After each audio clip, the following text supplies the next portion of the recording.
আগুন লেগে দূষিত ধোঁয়ায় সারা বাড়ি হয়ে যাচ্ছে, সারা পাড়া টোটালটাই ধোঁয়ায় ধোঁয়া। আমার বাড়ি থাকতে পারছি না, লোক চলে যাচ্ছে এখান থেকে। আমরা খুব কষ্টে এখানে আছি, একদম নিঃশ্বাস নিতে পারছেন না। একদম নিঃশ্বাস ফ্যান ঘরের মধ্যে থাকা যাচ্ছে, চালানো যাচ্ছে না। তাহলে কি সব হচ্ছে? বাড়ির বাইরে আমরা কি চাইছেন আপনারা? আমরা সমস্যা ভ্যাটকে বন্ধ করার চেষ্টা করছি সবাই মিলে, যাতে ভ্যাট বন্ধ করে বা অন্য কোনো সলিউশন যদি ওনারা করতে পারেন সেইভাবে কথা দিয়ে গেলেন।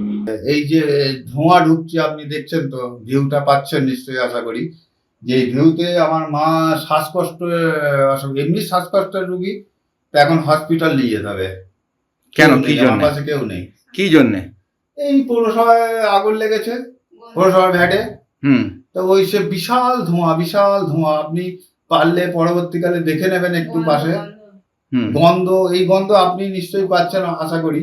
যে এতে থাকা যাচ্ছে না মানুষকে, কি করে থাকবে একটা মানুষ?